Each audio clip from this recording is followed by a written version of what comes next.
मेरे प्यारे कक्षा 12 विज्ञान वर्ग और कला वर्ग के छात्र और छात्राएं, आज के हिंदी के इस लेक्चर में हम अंततः आपको अशेष स्नेह समर्पित करते हैं। मेरे प्यारे बच्चों, ये बताते हुए कोविड-19 को लेकर हमारे और आपके बीच में जो कम्युनिकेशन गैप हुआ है पठन पाठन को लेकर के, उसको दूर करने के लिए आपका चितबहाल आदर्श विद्यालय अपने विषय विशेषज्ञ को साथ लेकर आपकी उन कमियों को दूर करने के लिए उपस्थित हुआ है। 13 अप्रैल से आपकी कक्षाएं चल रही हैं 12 विज्ञान वर्ग, जिसमें फिजिक्स की, मैथ की और हिंदी के एक लेक्चर्स डाले जा चुके हैं। मेरे प्यारे बच्चों, अकस्मात आई इस कठिनाई के निराकरण में हमारा और आपका समन्वय बेहद जरूरी है। अर्चना त्रिपाठी के द्वारा, अरुण सर के द्वारा आपकी इन समस्याओं के निराकरण के लिए, ग्रुप बनाने के लिए इन लोगों का जो वर्क टीम की भावना से किया गया कार्य है वह अत्यंत सराहनीय है। ग्रुप आपके बनाए जा रहे हैं। ऐसे बच्चे जिनके पास एंड्रॉइड सेट मोबाइल नहीं है, जिन तक हमारा मैसेज नहीं पहुंच रहा है, हम अपने प्यारे बच्चों से ये अपील करेंगे कि वो अपने फ्रेंड सर्किल में सबको बताएं। क्लास 10th में ओंकार सर के 2 लेक्चर्स मैथ के डाले जा चुके हैं और 12 विज्ञान वर्ग और कला वर्ग में अभी हिंदी का 1 लेक्चर पड़ा है, दूसरा आज शुरू होगा। लेकिन विज्ञान वर्ग में दिलीप सर और शैलेश शुक्ला के द्वारा मैथ और फिजिक्स के लेक्चर्स डाले जा चुके हैं। मेरे प्यारे बच्चों, चाहूंगी आप अपने इस गतिरोध को, इस अवरोध को, अकस्मात आए इस संक्रमण से उत्पन्न जो कठिनाई है उसको स्वयं स्वस्थ रहते हुए, सोशल डिस्टेंसिंग का पालन करते हुए और जो स्वच्छता के लिए निर्देश आपको दिए जा रहे हैं, हमारे शासन के लोगों के द्वारा जो एडवाइजरी जारी की जा रही है उसका पालन करते हुए आप पठन पाठन की दिशा में पूर्ण शांत चित्त से 10 से 4 के बीच में जो आपके क्लास पीरियड का टाइम होता था उसमें आप बैठ के अपने टीचर्स के द्वारा अवेलेबल लेक्चर्स को देखेंगे।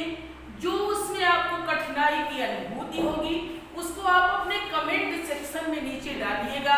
आपके विषय विशेषज्ञ के द्वारा उन कठिनाइयों का निराकरण किया जाएगा।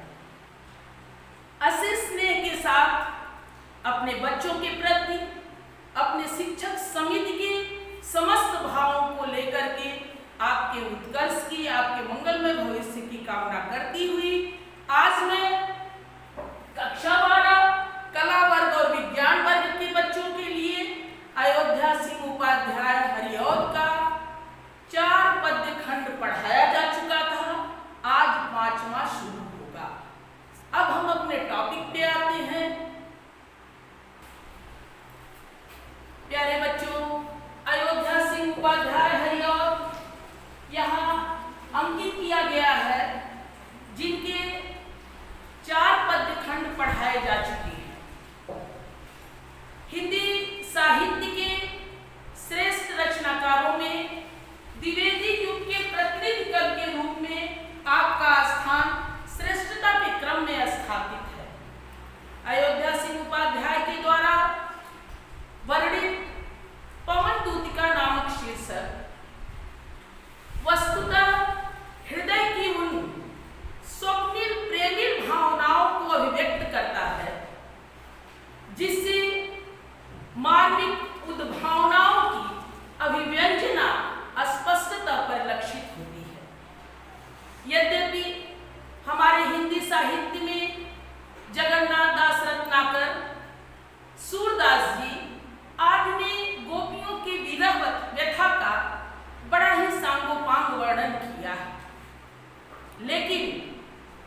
दिशा में एक नए आयाम को उपस्थित किया है।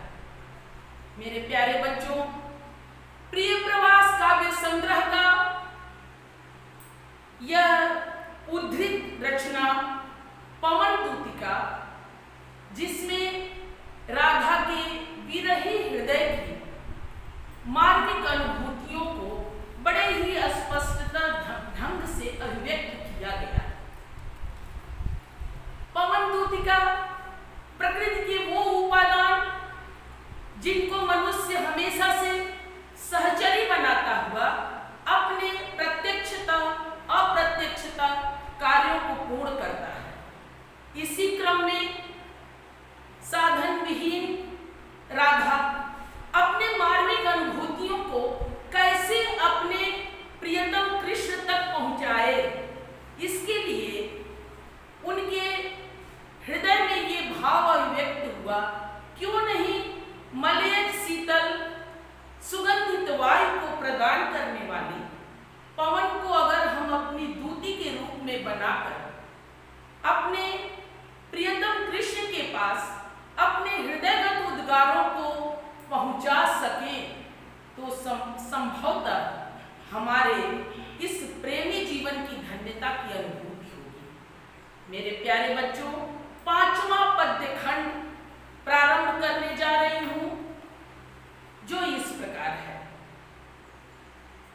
थोड़ा आगे सरस रौका धाम सत पुष्प वाला, अच्छे अच्छे बहुद्रुम लतामान सौंदर्यशाली, प्यारा वृंदा विपिन मन को मुग्धकारी मिलेगा, आना जाना इस विपिन से मुह्य माना न होगा। पुनः एक बार अपने बच्चों को बताना चाहूंगी, बदले विषय अनुक्रमणिका के पैटर्न में हम लोग व्याख्या पहले करते थे, लेकिन अब कवि का नाम, शीर्षक का नाम और रेखांकित अंश की व्याख्या करनी है। उस रेखांकित अंश की व्याख्या में पूरे 4 लाइन में समाहित जो भाव है उसको सार संक्षेप रूप से हमें अभिव्यक्त करना है।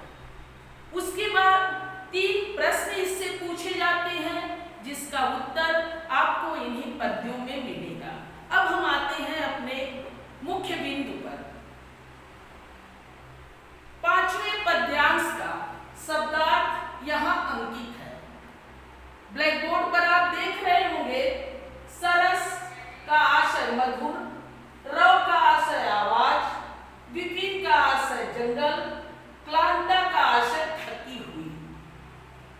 मेरे प्यारे बच्चों, व्याख्या के इस क्रम में आगे बढ़ रही हूं, ध्यान आपका होना अत्यंत आवश्यक है। थोड़ा आगे जाने पर राधा कह रही है, अपने भावों को व्यक्त करते हुए अपनी सहचरी के रूप में उपस्थित पवन दूतिका को माध्यम बना के कह रही है, थोड़ा आगे जाने पर सरस मधुर आवाज का धाम, स्थान, भवन अच्छे पुष्प वाला मिलेगा। अच्छे अच्छे बहुत सारे द्रुम का आशय वृक्ष, लताओं से युक्त और सौंदर्यशाली, सुंदरता का आगार लिए हुए आपको मार्ग में मिलेंगे। प्यारा वृंदावन मन को मोहने वाला मिलेगा। लेकिन ऐ प्यारी पवन, आते जाते इस जंगल में, इस वृंदावन में तुम मुग्ध होकर रुक मत जाना। राधा पवन दूतिका को सहचरी मानते हुए अपने इस पद्य खंड में कविवर उपाध्याय सिंह हरिऔर के द्वारा ये अभिव्यक्त किया गया है। थोड़ा आगे जाने पर मधुर आवाज का अच्छे फूलों वाला स्थान मिलेगा। अच्छे अच्छे बहुत सारे वृक्ष, लता से युक्त, सौंदर्य से परिपूरित दृष्टिगत होंगे। प्यारा वृंदावन मन को मोहने वाला, मन को आकृष्ट करने वाला मिलेगा। आते जाते ऐ प्यारी पवन, तुम मुग्ध होकर वहां पर अवरुद्ध प्यारे बच्चों, 6वें पद्य खंड पे बढ़ रही हूँ। अगर 5वें पद्य खंड के रिवीजन के पश्चात कोई भी कठिनाई की अनुभूति आपको होती है तो आप उस लेक्चर के कमेंट सेक्शन में एक बार ऐड करिएगा, पुनः उसका रिवीजन हो जाएगा। आगे बढ़ते हैं। जाते जाते अगर पथ का आशय मार्ग, क्लांता, लिखा हुआ है थकी हुई, सन्निकट निकट, उत्ताप गर्मी, गाढ़ शरीर। अर्थ को बताते हुए आगे बढ़ रही हूं। जाते जाते अगर पथ में क्लांत कोई दिखावे तो जाके सन्निकट उसकी क्लांतियों को मिटाना, धीरे धीरे परस करके गाढ़ उत्ताप खोना, सदगंधों से श्रमित जन को हर्षितों सा बनाना। हरिऔध जी की यह अभिव्यक्ति राधा के उद्गारों को लेकर के पवन दूतिका को सहचरी मानते हुए लोक सेवक भावना का बड़ा ही सांगोपांग और मुग्धकारी वर्णन इन पंक्तियों में समाहित किया गया है।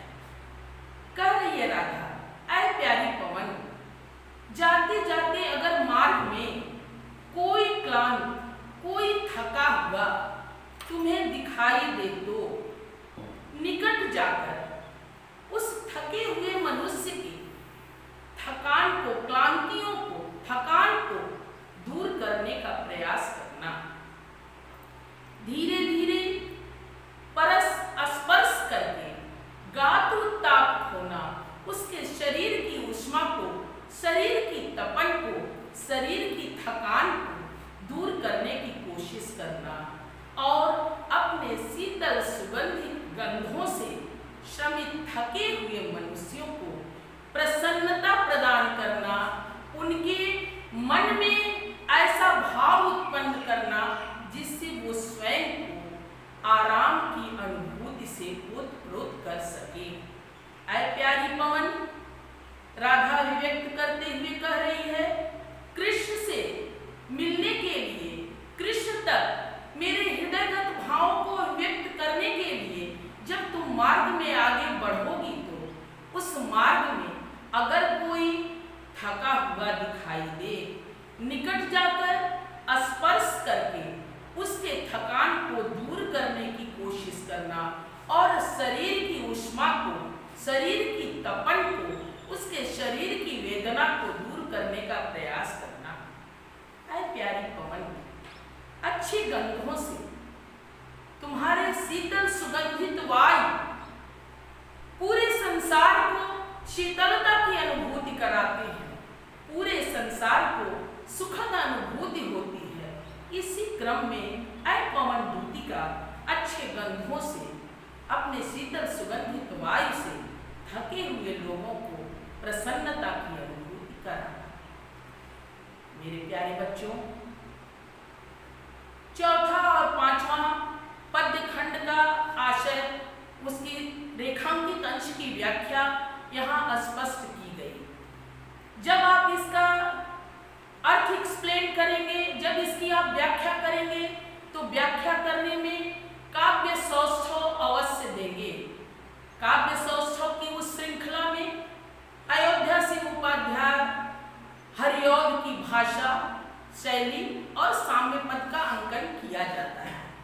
हरिऔध जी की भाषा सरल, स्पष्ट, संस्कृत निष्ठ खड़ी बोली है और पवन दूतिका नामक शीर्षक में इन्होंने गीतात्मक, काव्यात्मक लयबद्धता को प्रस्तुत किया है और साम्य पद के क्रम में जयशंकर प्रसाद की एक कविता इसके समानांतर है। बस गई एक बस्ती है, स्मृतियों की इसी हृदय में नक्षत्र लोक फैला है, जैसे इस नील निलय में। मेरे प्यारे बच्चों, बहुत बहुत धन्यवाद। आप अपने इस लेक्चर्स को देखिएगा, तैयार करिएगा। अगर इसमें किसी भी प्रकार की कठिनाई की अनुभूति होती है, हम आपके साथ हैं और आप कमेंट सेक्शन में इसका कमेंट जरूर अंकन कर दीजिएगा। धन्यवाद।